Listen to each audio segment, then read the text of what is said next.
કરી શકે ના કોઈ તારા ગુણો ના સરવાળા યુગો સુધી જળહળશે ભુવન ભાનુ ના અજવાળા યુગો સુધી જળહળશે ભુવન ભાનુ ના અજવાળા કેમ ભૂલીશું તુજને ઓ जिन शासन ना रखवाड़ा युगो સુધી જળહળશે ભુવન ભાનુ ના અજવાળા। पूज्य पद गुरुदेव श्री भुवन भानु सूरीश्वर जी महाराज के आशीर्वाद और प्रेरणा से सरस्वती की कृपा दृष्टि से विश्वहित चिंतक जैनाचार्य विजय रत्न सुंदर सूरीश्वर जी महाराज साहिब से आज हमें जुड़ने का मौका मिला है। गुरुदेव, जीवन का अर्थ हो आप, जीवन का भावार्थ हो आप, शास्त्रों का गाथार्थ हो आप श्री में जो ज्ञान समाया हुआ है, जो त्याग इन्होंने अपनाया हुआ है, इसकी कल्पना करना कठिन है। संजोगा विपमुक्कस अणगार सभिकुणो आयरम पावु करिस्सामी आणु पुब्बिम सुने हमें। मां मंगलकारी उत्तराध्ययन सूत्र इनके 11वें अध्ययन की बात। शायद मन ऐसा है कि रोज एक एक अध्ययन का एक एक श्लोक करके हम आगे चलेंगे। संजोगा विपमुक्कस अणगारस भिक्षुणो, संयोग से मुक्त हो चुका भिक्षुक माने मुनि क्या करता है, उनकी बात इस अध्ययन में रखी है। इस विषय में आगे जाने के पहले एक 3 प्रकार के संबंध की बात आपके सामने रख दूं ताकि पता चले। संयोग संबंध, तादात्म्य संबंध और स्वरूप संबंध।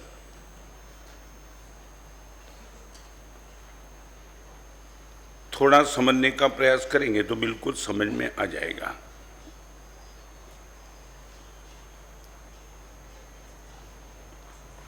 शरीर का वस्त्र के साथ संयोग संबंध है। कभी भी मैं उतार सकता हूं, कभी भी पहन सकता हूं।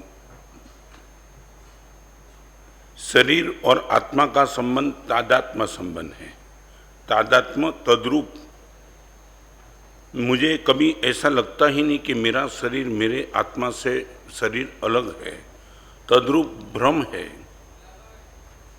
तादात्म्य संबंध शरीर और आत्मा का, और ज्ञान और आत्मा का स्वरूप संबंध।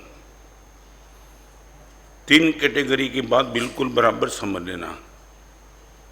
वस्त्र और शरीर, शरीर और आत्मा, ज्ञान और आत्मा। अनिल समझ में आ गया? वस्त्र माने सब कुछ आ गया। वस्त्र भी यदि संयोग संबंध है तो पूरा परिवार, गाड़ी, बंगले, मोटर, पैसा, जो कुछ भी है सब संयोग संबंध है। शरीर अनंत काल से आत्मा के साथ इसलिए तादात्म्य संबंध है, और ज्ञान आत्मा का स्वभाव है इसलिए स्वरूप संबंध है।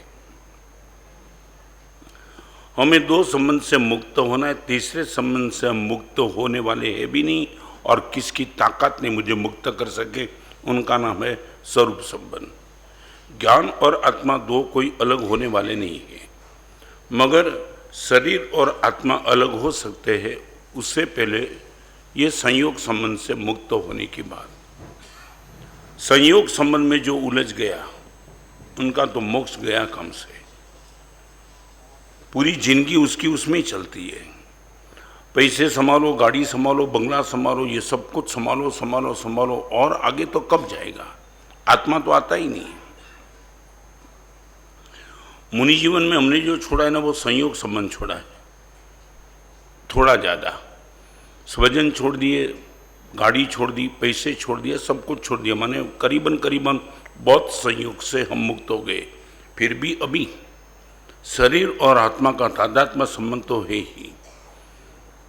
यदि उस संबंध को अलग करने की मानसिकता नहीं है तो मुनि जीवन भी डिस्टर्ब हो सकता है। तो थोड़ी बात आपसे करके आगे चलो। 5 स्टेप की बात आज आपके सामने रखूंगा ताकि पता चले कि हमें क्या करना है।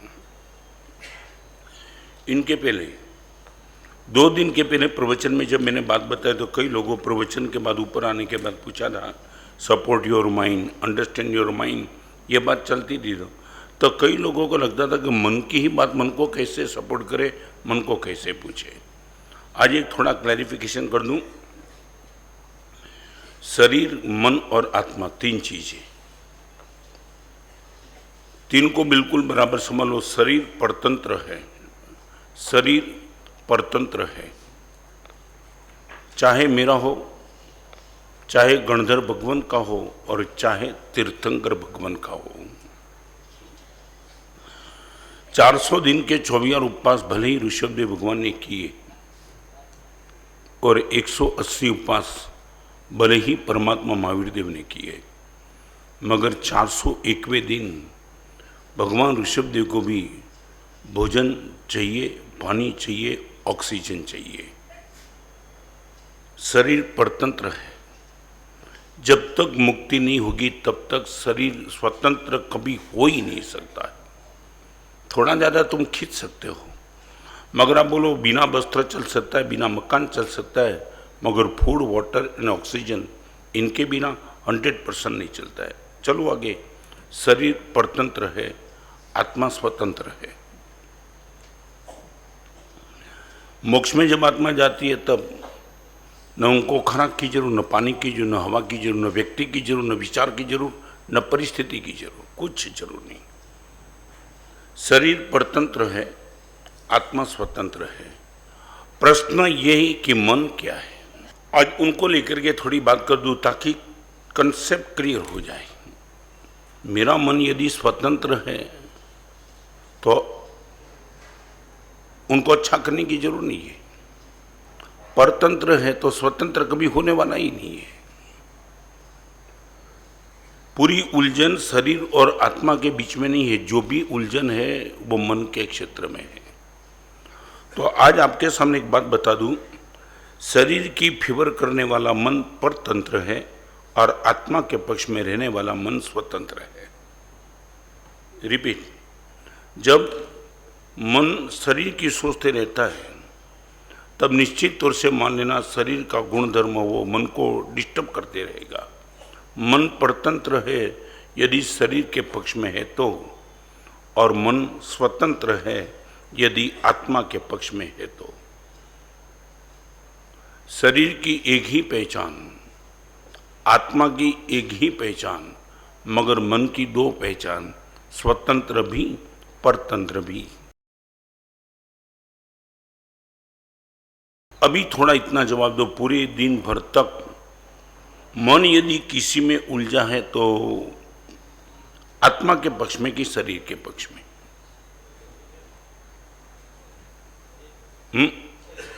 तो समझ लेना कि धर्म क्रिया होती चलेगी, मगर ये धर्म का जो फल हमें चाहिए वो फल कितना मिलेगा वो लाख रुपए का प्रश्न है।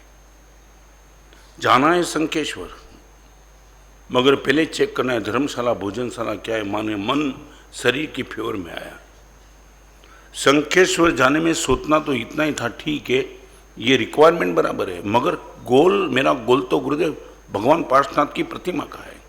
यदि वो दर्शन मेरा हो गया तो बाकी सब वसूल। भोजन तो ठीक है, एक दिन भूखा रहा तो भी क्या फर्क पड़ता है, और गली में रहने का मौका मिला तो भी कहाँ फर्क पड़ता है। सच बोलो, भोजन टॉप मिले, धर्मशाला टॉप मिले, प्रभु का दर्शन ही न हो तो शंखेश्वर जाने का अर्थ क्या रहता है? समझा मैं क्या कहना चाहता हूं? आप शंखेश्वर पहुंच गए, सब कुछ हो गया, मगर प्रभु का दर्शन नहीं हुआ। एक पक्ष वो और दूसरा पक्ष वो, भगवान का दर्शन हो गया और भोजनशाला धर्मशाला की व्यवस्था नहीं, फिर भी तुम बड़े प्रसन्नता से वापिस आ सकते। और कोई पूछता है कैसा रहा, भगवान का दर्शन क्या हो गया, कमाल। आपके मन में ये बात भी नहीं आएगी कि भोजनशाला धर्मशाला की व्यवस्था नहीं थी। Now I would like to ask you, हमारी एवरेज मानसिकता, मन कहाँ उलझा है? शरीर की फेवर में तो संसार, आत्मा की फेवर में तो मोक्ष।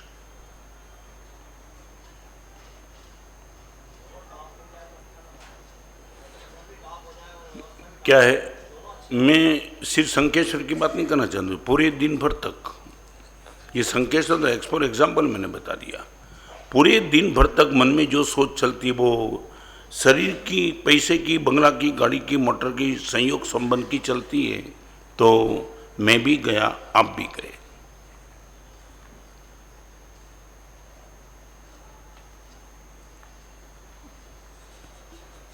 प्रवीण क्या लगता है?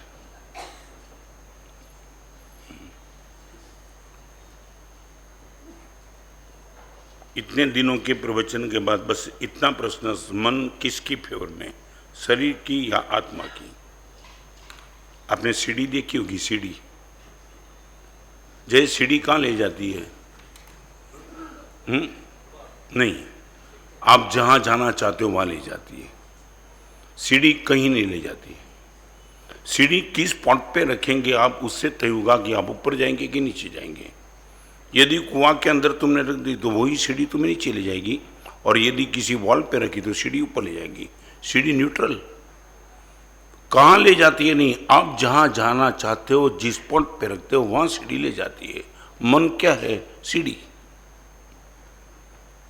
आप यदि 24 घंटे को शरीर पे रख के बैठे तो आप निश्चित तौर से नीचे जाने वाले हो, आत्मा पे रख के बैठे तो ऊपर जाने वाले हो। मन कहीं नहीं ले जाता है, मन आपको जहां जाना होता है वहां ले जाता है। रिपीट करना चाहता हूं, शरीर भोजन की ओर ले जाएगा, मगर मन की कोई कंपलसरी नहीं कि आपको वहां जाने के लिए मजबूर कर देगा। अभी मैं आपको पूछना चाहता हूं, हमने मन को कहां रखा है? जब आप जहां भी ले जाना चाहते हो वहां जाने के लिए मन तैयार है।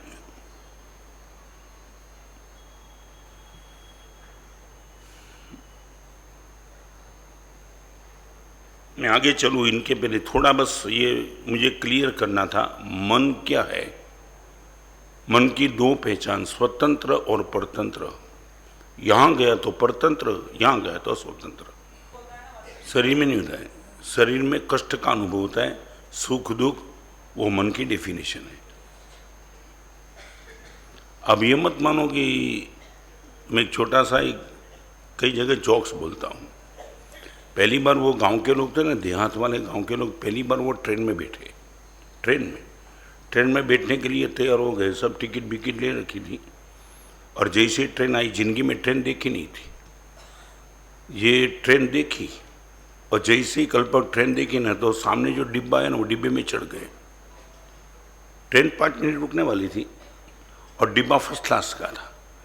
फर्स्ट क्लास के डिब्बे में सब डनलॉप की गादी थी, और जैसे ही एक अंदर गया ना, 15 लोग थे उसमें, एक पहले गया, यदि दूसरा अंदर घुसे इनके पहले तो वो बाहर आ गया। उसने बोला क्यों? मरीज का डब्बा है। तुम समझे? वो डनलॉप की गादी मरीज को ही मानते, वो बोले मरीज होता है वो ऐसी गादी पे सोते, बाकी तो हम फ्रेश तो लकड़े पर। सच बोलो, मैं आपको पूछना चाहता हूँ, वो फर्स्ट क्लास का डब्बा इनको मरीज की डब्बा क्यों लगा? सापेक्ष। अब ये मत मानो फर्स्ट क्लास का डब्बा सभी को फर्स्ट क्लास का लगता है, उनको लगा ये तो मरीज का डिब्बा है। तो रिपीट करूं, कष्ट हकीकत है, सुख दुख सापेक्ष है।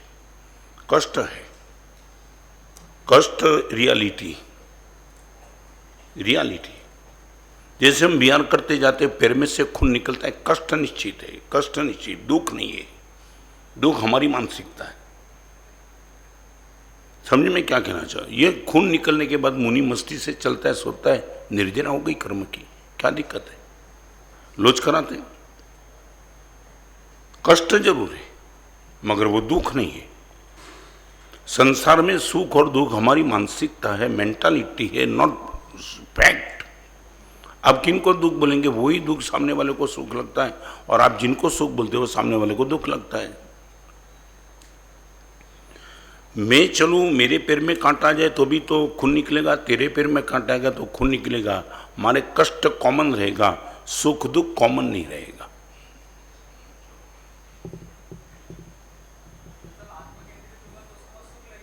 हाँ जरूर, आत्मा केंद्रित होगा, उनको लगा निर्जरा हुई, कष्ट हुआ तो मोक्ष होगा, और शरीर केंद्रित होगा वो गाली देगा।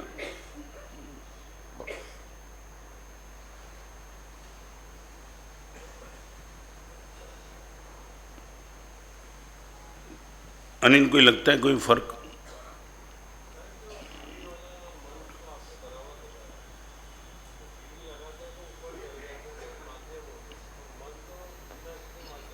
नहीं, एक बात समझो, तूने पूछा वो आनंद आया। सारी दुनिया में एक ही चीज ऐसी है कि जिन पर हमारा कंट्रोल है, वो है हमारी सोच। सारी दुनिया में किसी एक चीज पर मेरा कंट्रोल है तो वो है मेरी सोच, बाकी किसी पर मेरा कंट्रोल नहीं है। न कल मैं उठूंगा, न मेरा स्वास्थ्य अच्छा रहेगा, न मैं कहीं जाऊंगा, कोई चीज पर मेरा कंट्रोल नहीं है। Each and everything dependent. मगर मन की सोच, दुनिया की कोई ताकत मुझे गलत सोचने के लिए मजबूर नहीं कर सकती है। ये बिल्कुल डेप्थ में समझ लेना। एक बदमाश आदमी आपको गटर में डाल सकता है, मगर गटर में मन को ले जाना वो इनकी ताकत नहीं, वो ताकत तुम्हारी है। भगवान महावीर को 175 दिन भोजन नहीं देना वो ताकत कर्म की थी, मगर भोजन नहीं मिलने के बाद मन को डिस्टर्ब करना वो ताकत कर्म की नहीं थी। कर्म हाथ खड़ा होकर बैठ गया, आई कांट डू एनीथिंग। मैं आपको गंभीरता से कहना चाहता हूं, मेरे और आपके पास यदि एक चीज का नियंत्रण है, वो है मेरी सोच का। वहां किसी का प्रवेश नहीं है। आप यदि नहीं चाहते हो अच्छी सोच, तो कोई भला आपको अच्छी सोच करा भी नहीं सकता है। और आप गलत सोच करने के लिए ही तैयार हो, तीर्थंकर भगवान की आपको रोक नहीं सकते। और सारा तूफान मन का तो है। किसी ने मुझे फोर्स नहीं किया कि इस कष्टों को मैं दुख में कन्वर्ट कर दूं, मैंने कन्वर्ट कर दिया।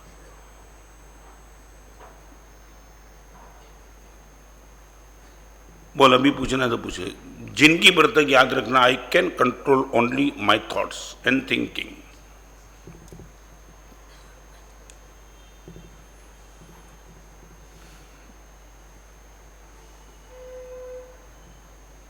इसका अर्थ ये हुआ देवाशीष, गलत सोचते हैं हम तो हमारी खुद की चॉइस है।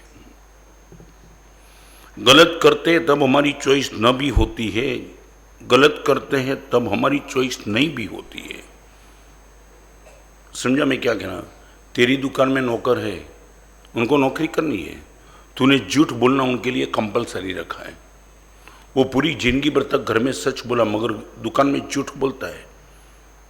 अब इनको वो झूठ क्यों बोलता है? गुरुदेव, नौकरी दूसरी जगह मिलती नहीं, पूरा परिवार की जिम्मेदारी लेकर के बैठा हूं और बॉस बोलता है कंपलसरी यू हैव।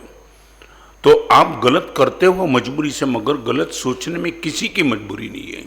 आपकी चॉइस हो तो ही आप गलत सोचते हो। दुनिया की कोई ताकत आपको गलत सोचने के लिए मजबूर नहीं कर सकती है। गलत करने से, गलत बोलने से भी मजबूर कर सकती है। रिपीट, गलत करने से, गलत बोलने से मजबूर कर सकती है, गलत सोचने से कोई मजबूर नहीं कर सकती।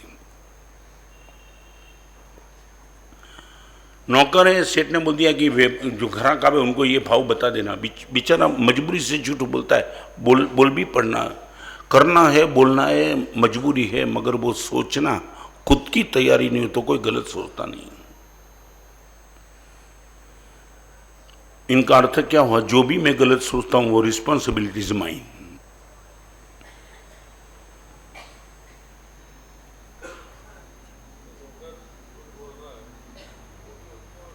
नहीं, यदि मन से बिल्कुल वलिप्त है तो उनको कोई दोष नहीं मिलता है, सब जिम्मेदारी तुम्हारी, उनको कुछ नहीं। आपके घर पे टपाली कोई लॉस की टपाल देता है तो उनको क्या लॉस होता है? क्या वो तो बेचारा नौकर है, जो भी टपाल की डिलीवरी थी वो कर दिया उसने। अभी लॉस की टपाल है तो आप जानो, मैं क्या करूं? उनको तो तनख्वाह मिलता है बिल्कुल बराबर।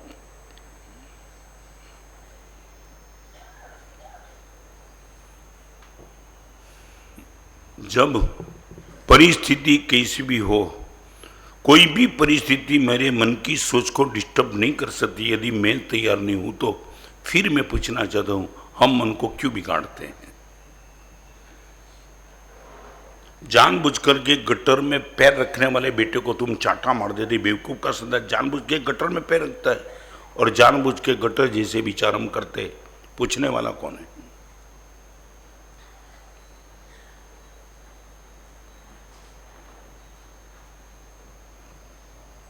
Any doubt, any question? तो मैं आगे चलूं।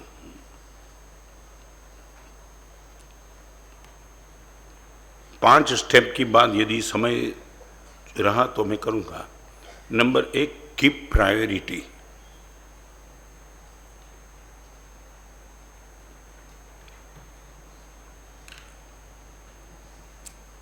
जीवन में यदि कुछ बदलाव लाना चाहते हो तो कीप प्रायोरिटी।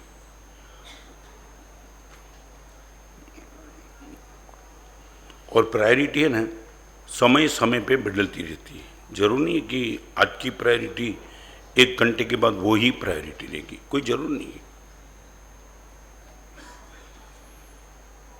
हमारे में लिखा है कि मुनि इतना घंटा स्वाध्याय करेगा, मगर स्वाध्याय के समय में यदि उपास में किसी मुनि भगवान का स्वास्थ्य डिस्टर्ब है तो स्वाध्याय टॉप प्रायोरिटी पे नहीं आएगा, उनकी समाधि टॉप प्रायोरिटी पे आ जाएगी। समझे मैं क्या कहना चाहता हूं? चैत्र से 13 का दिन है, परमात्मा महावीर देव का जन्म कल्याण का दिन। उसी टाइम पार्षद भगवान के गुणानुवाद न करे तो कोई प्रायश्चित नहीं है। मैं जो कहना चाहता हूं सुने, वो दिन टॉप प्रायोरिटी किसका है? पार्षद भगवान नहीं, महावीर भगवान। आपके जीवन में ये प्रति समय आपको ये सबसे बड़ी दिमाग से सोचना पड़ेगा, इन द कौन सी चीज ऐसी कि इसी समय मेरे लिए टॉप प्रायोरिटी है, कीप प्रायोरिटी। मैं बताऊं, कई लोग बाहर से समाचार आते, गुरुदेव आपको मिलना है। मैं सब बता देता हूं कि 9 से 10 प्रवचन, 3 से 4 वाचना, सोमवार को मौन, ये मेरी व्यवस्था है। इसी व्यवस्था को लेके आप आएंगे तो आपको समय मिलेगा, नहीं तो नहीं मिलेगा। क्या है ये? हाँ, मैंने एक टॉप प्रायोरिटी थी कि इससे आगे मैं कुछ समाधान इसमें नहीं करूंगा। मेरे पिताजी महाराज का स्वास्थ्य सांतोक्स में नरम चल रहा था कल्पक, और लगा कि कभी भी पिताजी शांत हो सकते हैं। और शिविर थी, वो टाइम शिविर में लड़की अलाउड नहीं थी। सांतोक्स के उपास में लड़के जितने भी थे उससे 1000 लड़के करीबन ज़्यादा आ सकते थे यदि मैं हॉल में गया होता तो। मैंने ना बोल दिया। मैं बोला हॉल में गया और चालू शिविर में पिताजी का स्वास्थ्य बिगड़ा, और यदि मैं पहुंच नहीं पाया तो पूरी जिंदगी भर तक पिताजी के साथ रहने के बावजूद भी मैं अंत समय में साथ नहीं रह पाऊंगा। 1000 लड़के को कल्पक रिजेक्ट कर दिया। नहीं हो सो नहीं हो, यही मेरी टॉप प्रायोरिटी रहेगी। क्योंकि मेरी जब दीक्षा हुई तब पिताजी महाराज साहब दीक्षा लेने के लिए इतने जल्दी तैयार नहीं थे। आपने मुझे कहा कि मेरी 57 साल की उम्र हुई, इस उम्र में दीक्षा लेके मैं क्या करूँगा। मैंने कहा आपका मेरे पर बहुत उपकार है पिताजी, आप चारित्र साथ में हम लेंगे और जिंदगी भर तक आपकी सेवा करूँगा, एक दिन भी आपसे मैं अलग नहीं होऊंगा, ये मैंने वादा दिया था। और वो ही हुआ। रविवार की शिविर थी और शनिवार दोपहर को गोचरी करके मैं आराम करने के लिए जाता था तो देखा कि पिताजी क्या कर रहे, देखो तो सही। और पिताजी के पास गया, नाभि का श्वास शुरू हो चुका था। डॉक्टर को बुलाया, डॉक्टर बोला गुरुदेव ओनली 20 मिनट्स, बस 20 मिनट आपके पिताजी की बच्ची है। नवकार मंत्र का स्मरण, सीधा चल का स्तमन और हाथ जोड़ते हुए पिताजी शांत हो गए।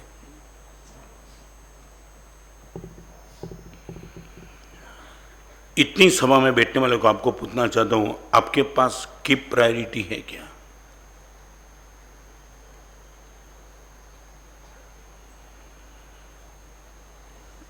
ये इंग्लिश शब्द का मैं संस्कृत करूं तो शास्त्रकार ने बताया औचित्य पालन। ये इंग्लिश शब्द है, इनका संस्कृत शब्द है औचित्य पालन। औचित्य पालन का अर्थ जिस समय जिस चीज को टॉप प्रायोरिटी देना पड़े उनको दे देना, वो है औचित्य का पालन।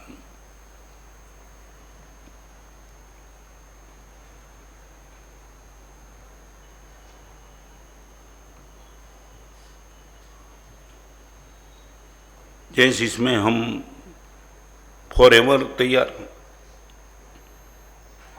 देवाशीष कदम कदम पे संसार की प्रायोरिटी भी बदलेगी। कभी पत्नी टॉप पे आएगी, कभी माँ टॉप पे आएगी, कभी बेटा टॉप पे आएगा, कभी पिताजी टॉप पे आएगा, बदलती रहेगी। हर समय तुम ये नहीं मानो कि माँ को ही टॉप प्रायोरिटी है, कभी पत्नी को टॉप प्रायोरिटी देनी पड़ती है, कभी पत्नी को छोड़ के माँ को देनी पड़ती है। मगर एवरेज वो बिल्कुल समझ में चलता है कि नहीं ये बिल्कुल। और सबसे बड़ी बात बताऊं, औचित्य पालन वाला लोकप्रिय 100% बन के ही रहता है।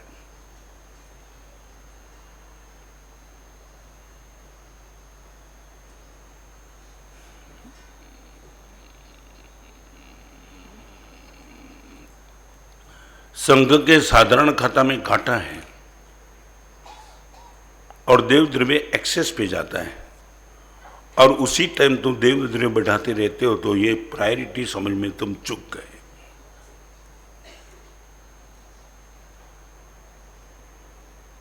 कल्पक एक छोटा सा प्रश्न पूछ के आगे जो, शरीर में सबसे टॉप प्रायोरिटी किस अंग की? शरीर है पैर से लेकर सर तक, टॉप अंग कौन सा?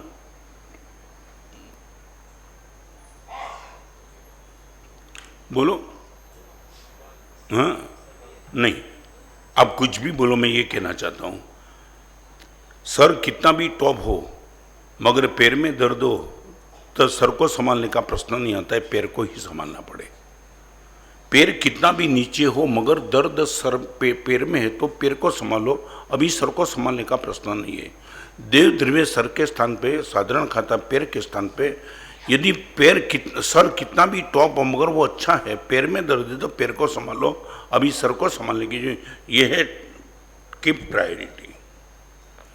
हर जगह आप सर को ही पकड़ के बैठेंगे तो पैर को, और रिपीट करना चाहता हूं, पैर ही नहीं चला तो सर करेगा क्या? दान करने में भी आपको टॉप प्रायोरिटी की सोच होनी चाहिए कि किस में मेरा रुपया देना है।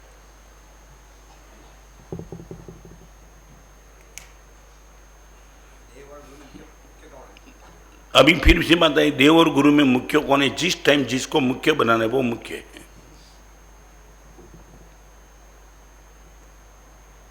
कभी देव मुख्य होता है, कभी गुरु मुख्य होता है। ये प्रवचन चलता है, उस टाइम परमात्मा की पूजा करना, वो भी तुम प्रायोरिटी चूक गए। भगवान कोई कमजोर ऐसा नहीं कहना, मगर इस टाइम इसकी ही प्रायोरिटी है, उसको वहां वो प्रायोरिटी आप नहीं दे सकते हो। आपके पिताजी का स्वास्थ्य नरम हो, बिजनेस टॉप पे चलता है, वहां पिताजी का स्वास्थ्य टॉप प्रायोरिटी पे आता है। चाहे वो बिजनेस कितना भी जबरदस्त हो, खड्डे में जाए, पिताजी नंबर 1 पर है।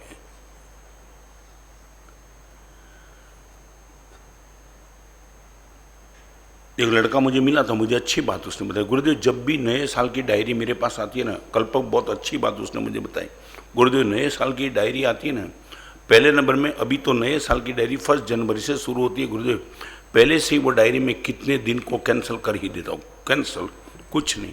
मैंने बोला किसके लिए? गुरुदेव मेरे लिए और मेरे वाले जो है उनके लिए। नहीं समझा तुम? करीबन गुरुदेव 30 दिन ऐसे कि जिसको मैं रिजेक्ट कर देता हूँ, चाहे वड़ा प्रधान की मुलाकात हो, अभी ना बोल देता हूँ, ये मेरे बेटे के लिए, मेरी पत्नी के लिए, मेरे पिताजी के लिए, मेरे लिए, सबके लिए। मुझे सबका पता है कि किस दिन किसकी प्रायोरिटी, किसका बर्थडे है, मैरिज एनिवर्सरी है, पिताजी का जन्मदिन है, सब मेरे मुंह पे है। नई डायरी आई, सबसे पहले कैंसिलेशन 30-35 डे पे कर देता हूँ, बाकी सब अपॉइंटमेंट बाद में।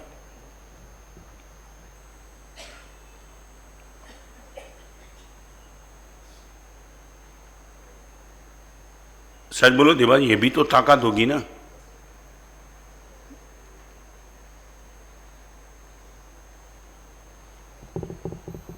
आपके पास ये है क्या?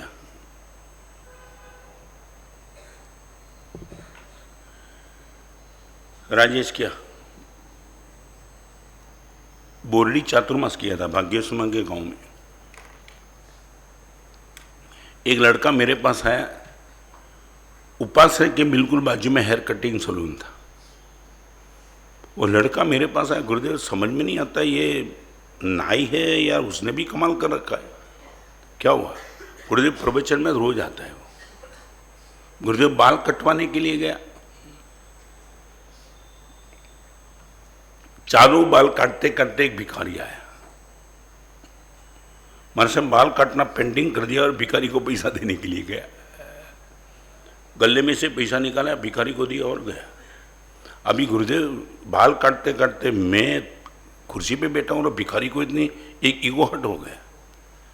मैंने बोला यार तू बाल काटते काटते भिखारी जब तक तू नहीं देता तो भिखारी तो खड़ा रहता ना, भिखारी तो खड़ा रहता, क्योंकि उनको चाहिए। तो देने वाला पक्का था तो उसको बोल सकता था कि मैं बाल कट रहा हूँ, खड़े रहे 10 मिनट और फिर देता हूँ। तो सीधा तो भिखारी को देता है और मुझे नंबर 2 पे रख देता है। उसने अच्छा किया, उन्होंने कहा देखो आप बोलते भिखारी तो खड़ा रहने वाला ही था, मैं समझता हूँ तुम तो बैठने वाले ही थे। आधे बाल कटते कटते तुम तो जाने वाले नहीं थे पक्के। और मैंने यदि भिखारी को समय पे दिया, वो 4 दुकान और कर सकता है, टॉप प्रायोरिटी उनको दे दी। आप ये मामूली मत मानो। एक नाई भिखारी को टॉप प्रायोरिटी देता है, क्योंकि गुरुदेव मैंने वो भिखारी, वो नाई मुझे भी मिलने के, वो तो मुस्लिम। गुरुदेव आपके प्रवचन में मैं ये सुना हूं कि जिसको जिस टाइम देना उसको उसी टाइम देना चाहिए। तो गुरुदेव मैंने दिया तो मैं भी पॉसिबल 4 दुकान और जाएगा तो उसको तो और मिल भी सकता है, और उसको कहाँ फर्क पड़ता है।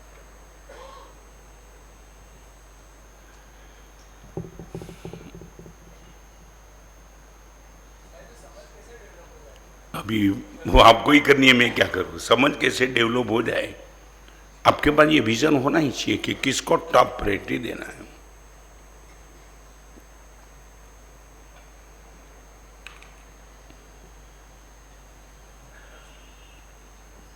तुम्हारी सोच बहुत छोटी है, पर्सनल लाइफ में भी तुम्हारी सोच छोटी है, फैमिली लाइफ में सोच छोटी है, सोशल में भी छोटी है, और स्पिरिचुअल में तो बहुत छोटी है, बहुत छोटी।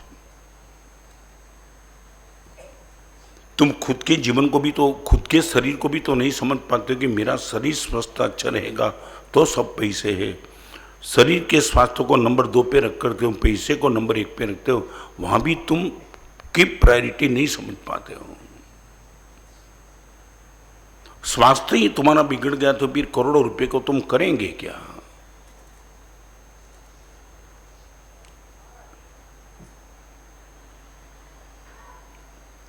बराबर, आगे चलो।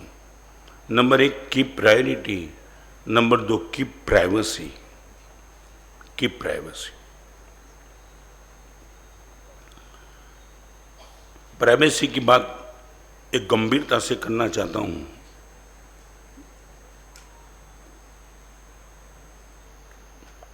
कम से कम आपके परिवार में कोई भी मनमुटाव और संघर्ष हो, उनको किसी कानों पे मत डालो।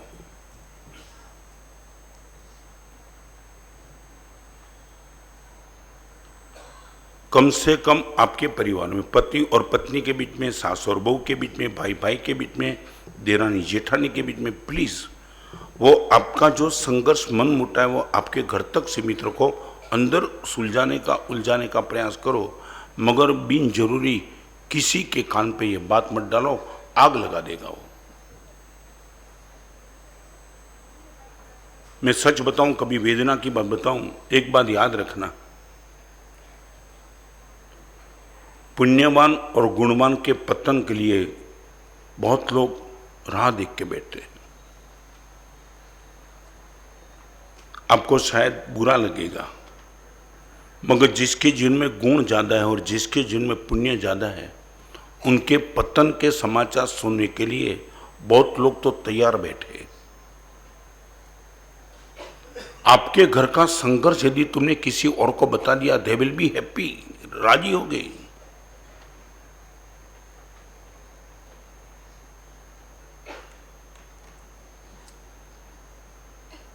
आपको मालूम है,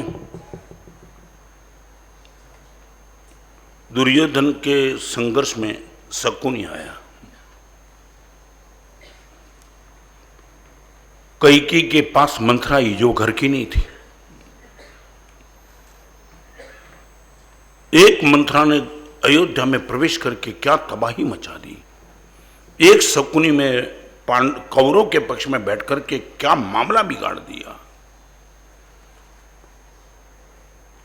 हमारे में एक शब्द लिखा है, कुएं की परछाई कुआं में रहती है, बाहर नहीं जाती। कूपनी छाया कुप समावे, परछाई होती है उनकी मगर अंदर रहेगी, बाहर नहीं जाएगी। अंदर अंदर जितना हो सके उतना निपटा लो प्लीज। मध्यस्थी को बीच में करीबन करीबन पॉसिबल हो वहां तक मत रखो। ये डाइवोर्स के केस बाहर जाते क्या होता क्या है। आपके ही परिवार में किसी के साथ संघर्ष हो, फिर कोर्ट में केस जाता है, फिर तो तमाशा बन ही जाता है ना। और रिपीट करना चाहता हूँ मैं आपको, यहाँ बैठने वाले सबको एक साइकोलॉजिकल बात बताऊं।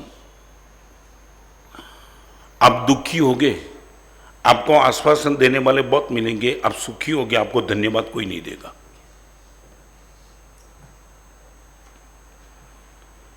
बताऊं क्या, आपका बंगला बन जाएगा ना, कॉन्ग्रेचुलेशन देने वाले बहुत कम आएंगे, आपका बंगला जल जाएगा, पूरा इंदौर आ जाएगा, बहुत गलत हुआ, बहुत गलत हुआ, अंदर से राजी होगा, बाहर से धन्यवाद देगा। नहीं, ये मानसिकता तुम्हें पता नहीं है।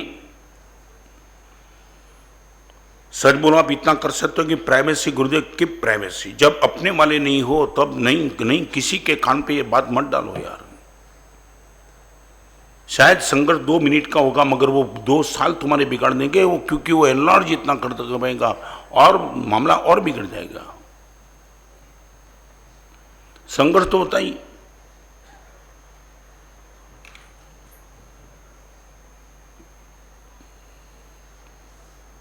आगे चलना चाहूंगा, इसमें बहुत कुछ नहीं बताऊं, मगर ये व्यवस्था आपके घर में होनी चाहिए। और कभी कभी आपको लगता है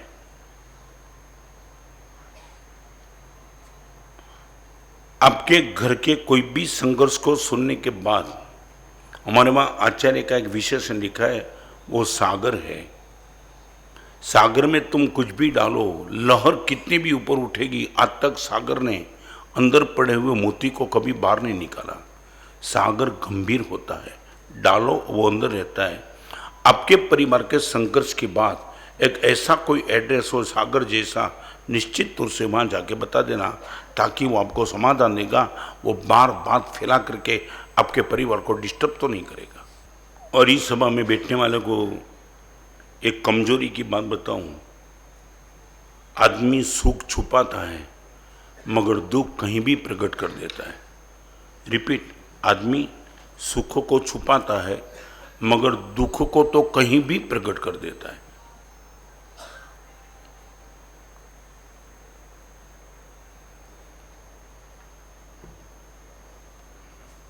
अनिल बता पाएगा दुख कहीं भी प्रकट कर देने के पीछे राज क्या है?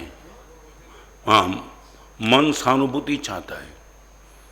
फिर जिसके कान पे वो दुख डाल रहा है वो योग्य है कि नहीं, इनका पेट गंभीर है कि नहीं, कुछ नहीं, बस कुछ मिल जाए। मैं आपकी बात बताऊं, सीधा कमेंट मत करना, तेजी तुमने छुपाई है, मंदी सब जगह तुम प्रकट करते हो। ये कमेंट नहीं है। आपने तेजी में कितने रुपए कमाए तुमने अपने पास रखा है, ना किसी को बोला है। एफडी कर दी होगी, तुमने पैसा सेव कर दिया, मगर मंदी के माहौल में जो, अरे रिक्शा वाला मिलता है तो भी बोल दे यार बहुत मंदी है, क्या करेगा वो। मैं ये नहीं कहना चाहता हूँ, मंदी के माहौल में कोई भी आदमी सुनने वाला मिले तो हम सहानुभूति की लेने के लिए तैयार है। यही कारण है, अपने परिवार का संघर्ष आदमी इतना थक जाता है कि कोई भी सुनने वालों को मिलता है उनके कान पे बात डाल देता है। वो समझता नहीं कि इनकी प्रायोरिटी, इनकी कैपेसिटी, इनकी एबिलिटी कुछ है कि नहीं, सीधी बोल देता है।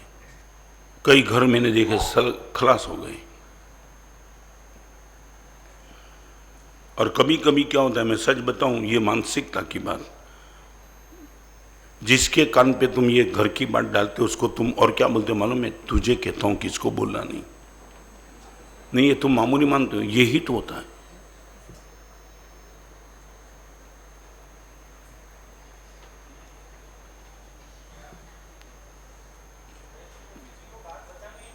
मैं पहला बोल दिया ना, सागर जैसा पेट हो, निश्चित बताओ, का ना बोलता हूं। और जिसके बात बताने से आपको कोई टॉप क्लास का समाधान मिलता है, निश्चित बताओ, निश्चित। अंदर से खत्म नहीं हुआ मामला तब तो जाना पड़ता है किसके पास।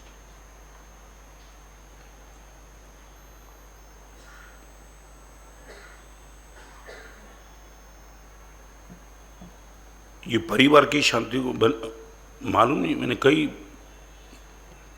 सास और बहू के बीच में सीधे सीधा चलता है ना। मैं रिपीट करूं, एवरेज वर्ग जेलसी से मरता है, आपका परिवार, आपका बिजनेस सुचारू रूप से चले, वो बाहर से भले दिखता, अंदर से वो जलन है, वो जलन कहीं भी प्रकट हो जाती है वैर के रूप में। इनको कैसे तबाह कर दे?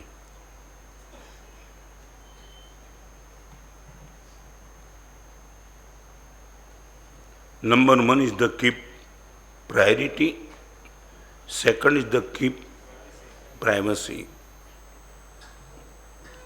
Third is the keep positivity.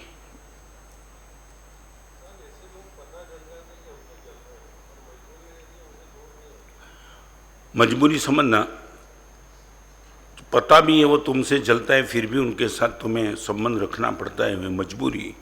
इतना याद रखना, गाड़ी के पीछे लिखा होता है ना, कीप सेफ डिस्टेंस। बस समझ गया ना तू? हाँ, ये समझ गया ना सब? बस नजदीक जाना पड़ता है, मगर इतना नजदीक मत जाना एक्सीडेंट हो जाए।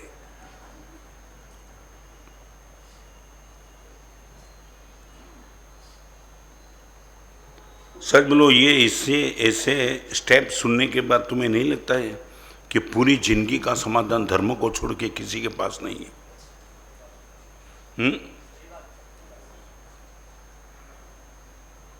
हजारों प्रश्न सॉल्व कर दिए, हजारों। मैंने शायद यहां बताया था, फिर भी रिपीट करो, बात निकली तो। बेटी किसी इतना अफेयर गलत जगह पे था, पिताजी ने समझाने का प्रयास किया, मगर पिताजी नहीं समझ पाए। बाहर वाले कई लोगों ने बता दिया कि आपकी बेटी का कुछ घर में चलता है। नहीं, कुछ नहीं, कुछ नहीं। और मैं सूरत में था, अरे मिच्छम दिल्ली में था, और दिल्ली में वो महावीर केंद्र में पिताजी अपनी बेटी को लेके मिलने के लिए आई। मेरे सामने ही बेटी को बोल दिया कि देख, अपने पूरे परिवार के फैमिली गुरुदेव हैं, गुरुदेव को पूछ लेते, गुरुदेव जो भी करे मुझे मान्य रहेगा तुझे। बेटी ने बोला, पप्पा इतना डेली क्यों किया? अब पहले से गुरुदेव के पास आते तो गुरुदेव का फैसला मैं मान्य कर लेती। आप और हम दोनों गुरुदेव को तो टॉप प्रायोरिटी पे रखते हैं। और जब मैंने कहा, बेटे ने बताया, बेटी ने बता दिया, अपना पक्ष रखा, पिताजी ने रखा। कोई ग्राउंड, बेटी ने भी मुझे बोल दिया, पिताजी ने बोल दिया, गुरुदेव हाँ और ना ही बोल देना, कोई लॉजिक आपसे नहीं समझना चाहते, दुनिया से पंगा ले लेते, आप हमारे फैमिली गुरु हो और ये शादी के क्षेत्र में आपका विषय नहीं है, फिर भी हम आपके पास इसलिए आए हमारे संस्कार बचे जाए। आपका क्या कहना है गुरुदेव? और मैंने वो लड़की को कहा, बहन इसमें नहीं जाना है। बस खड़ी हो गई, मास्क कैप डलाया, हाथ जोड़ के बोला, गुरुदेव दिस इज द फाइनल।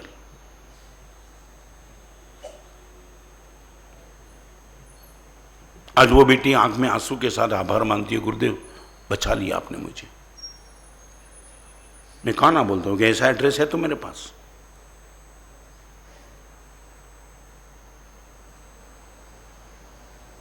तुम जिसके पास बात करते हो उनकी तो कैपेबिलिटी देखो, वो क्या है। याद रखना, मैं रामायण और महाभारत नहीं, अब बोलो इतना एग्जाम्पल मैं दे सकता हूं, हर युद्ध की शुरुआत, और सच बताऊं, आदमी कभी भी थकता है अपने घर से ही थकता है, कभी भी हारता है तो अपने घर से हारता है।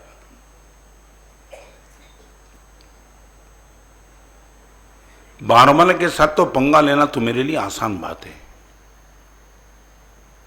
मगर आदमी अपने घर से थकता है और घर से हारता है।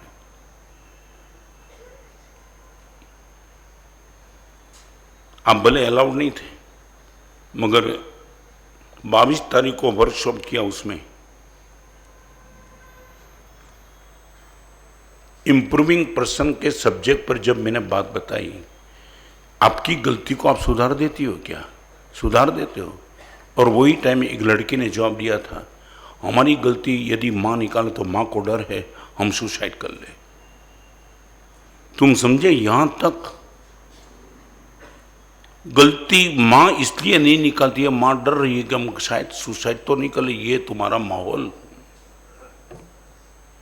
और ऐसे माहौल में तुम बाजू वाले के पास आपके घर की कोई सीक्रेट बात ऐसी कर देंगे, वो तो घर आग लगा देगा तुम्हारे घर में।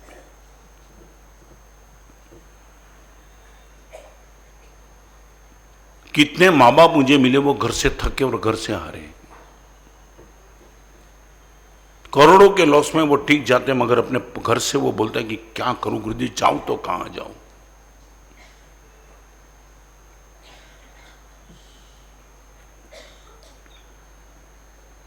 श्रेणिक की हत्या करने वाला, निमित्त बनने वाला खुद का बेटा था। भरत और बाहुबली दोनों भाई थे। सूर्यकांत और प्रदेशी राजा पति पत्नी थे। ये सब तूफान घर से चलता है। प्लीज, बस लंबी बात नहीं करूंगा। Keep privacy. Third number, keep positivity.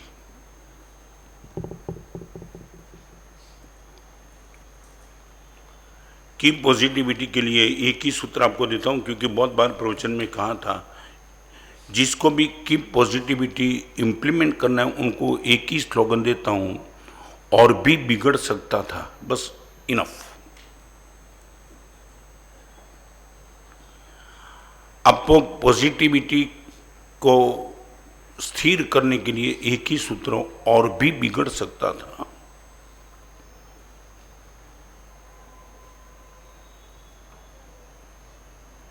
समझा कल्पना? इसमें सब कुछ आ गया। नहीं, कुछ भी बिगड़ा, मगर आप सब और भी बिगड़ सकता था।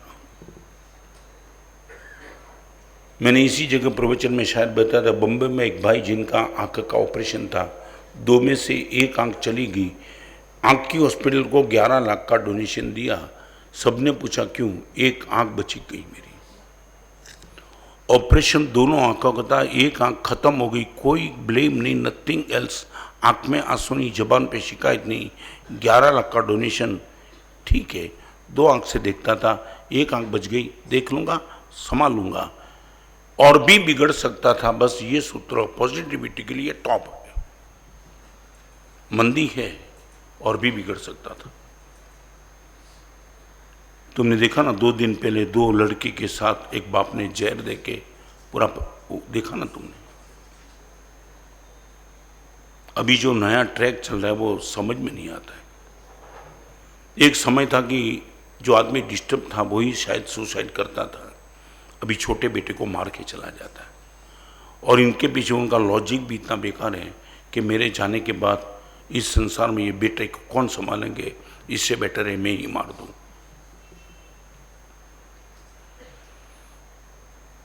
जब आप सोचेंगे गुर्दे निश्चित मंदी है, बाजार टूटा है, आने वाले दिनों में कैसे मेंटेन करेंगे, चिंता है, फिर भी और भी बिगड़ सकता था। आज भी आपका परिवार आपके साथ है, आपकी दुकान अभी भी बची है, बाजार में गुडविल भी बची है, सब कुछ है। सच बोलो, इतनी पॉजिटिविटी आपके पास है, और भी बिगड़ सकता था। बस इतना, चाहे कितना भी बिगड़े, और भी सब देख बचता है। पॉजिटिविटी में 2 चीज आएगी, बाहर से शिकायत बंद, अंदर से समाधि बंद। 2 चीज।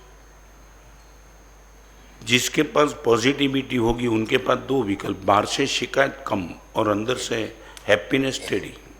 ओके, बराबर है।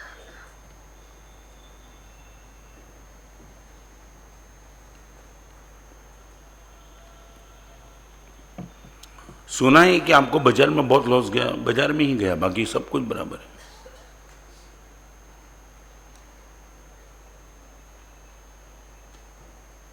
हमारे मां का शब्द एक बताऊं, गोचरी मिले तो संयम वृद्धि, न मिले तो तपो वृद्धि। ये शब्द हमारे पास लिखा है। गोचरी मिल गई, संयम का पालन करेंगे, नहीं मिली तब हो गया। शेखर जी, कोई क्वेश्चन, डाउट तो मैं आगे चलूं। मैं मानता हूं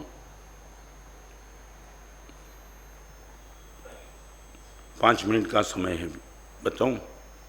जिंदगी में तुम चित्र स्टोरी बनाओ ना, कोई डायरेक्टर को तुम स्टोरी बनाने का बताओ, वो स्टोरी नहीं बने। ऐसी स्टोरी, ऐसी वास्तविकता। बरसों पहले चंदनमाला के चातुर्मास में मैं था, तब मैंने एक लड़के के मुंह से सुनी। मैं जल्दी बता दूं। 4 बजे लड़के आया प्रवचन में, कभी रोज आता था, वो दिन नहीं आया। मैंने बोला प्रवचन में नहीं आया जी। गुरुदेव, आंखों के सामने जो सीरियल चलती है ना, भगवान करे गुरुदेव जिंदगी में कभी ये दृश्य देखने का मौका ना मिले। मैंने, गुरुदेव टाइम है? बोला है। गुरुदेव, मेरे मित्र के पिताजी का अटैक आ गया रात को, सुबह 9 बजे अर्थी निकलने का टाइम था। मैं गुरुदेव पहुंच गया, बंबई की बात। गुरुदेव पिताजी की अर्थी निकली, मित्र के पिताजी की, खचोखच पब्लिक थी, और जैसे ही अर्थी उठाई, मित्र की मां को सीवे रेटे आ गया। बेहोश होके वो गिर गई। उनको संभाल इनके बिना डॉक्टर वहां भी थे अर्थी यात्रा में, और डॉक्टर ने देखा शांत हो गई थी।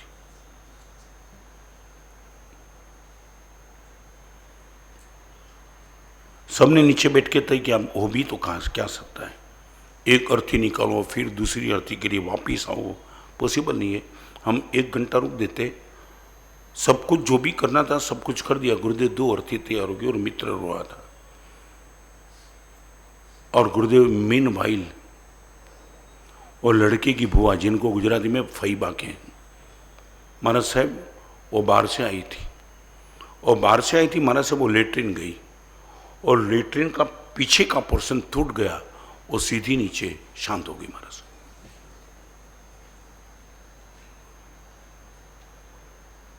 उनकी बॉडी को लेके आए महाराज साहब। She was about 30। महाराज साहब मैं कोने में बैठते बैठते देख रहा था, पिताजी का जाना, मां का जाना और ये बुआ का जाना, क्या बात। फिर वही हालत हुई, सभी ने तय किया कि कुछ करें, हम क्या करें। एक तीसरी अर्थी तैयार हुई,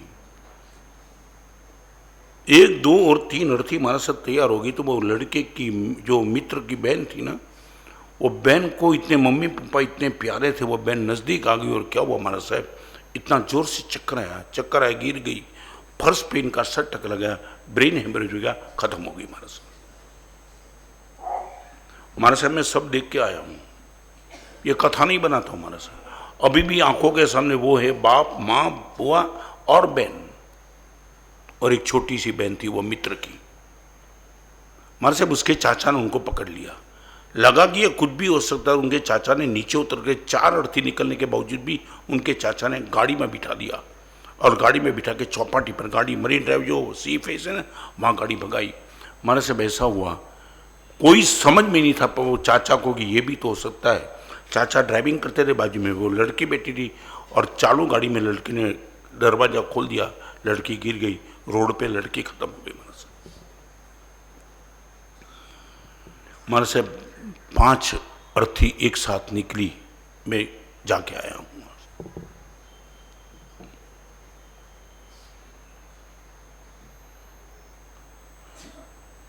तुम सोच सकते ये कथा भी नहीं बना सकते हम। और सबसे बड़ी बात, संसार की और करुण दशा की बात बताऊं, ये लड़का अकेला बच गया, पूरा परिवार खानदान खत्म, 2 बहन, बुआ, माँ और बाप, अकेला लड़का बचा। लड़का करोड़ों रुपए का मालिक था। लड़के की संपत्ति के पीछे उनके 2 चाचा पागल बन गए, लड़के की संपत्ति दबाने का प्रयास किया। चेन्नई रोड के रेल की पटरी पर लड़के ने सुसाइड कर दिया। ये है तुम्हारा संसार।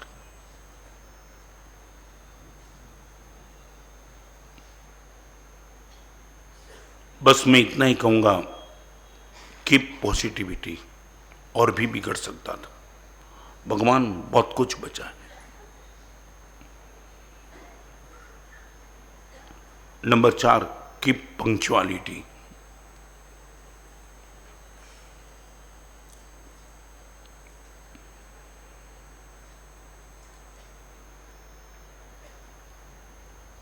क्या अर्थ होता है शेखर जी पंक्चुअलिटी का? नियमितता। कभी कभी वो नियमितता में चेंज करना पड़ता है, बराबर है, बाकी कीप पंक्चुअलिटी। बहुत ताकत रखती है पंक्चुअलिटी, आपके पास बहुत ताकत रखती है। मैं ये नहीं कहता हूं, मगर सच बताऊं, ये प्रवचन की सब व्यवस्था पंक्चुअलिटी से चलती है ना, लोगों को एक मानसिकता बहुत अच्छी बन जाती है। कभी भी प्रवचन बिठाओ, कभी भी प्रवचन उठाओ, कभी भी तुम बाजार में जाओ, कोई बात बनती नहीं है। ये आज के नई जनरेशन के पास ये खत्म हो चुकी है।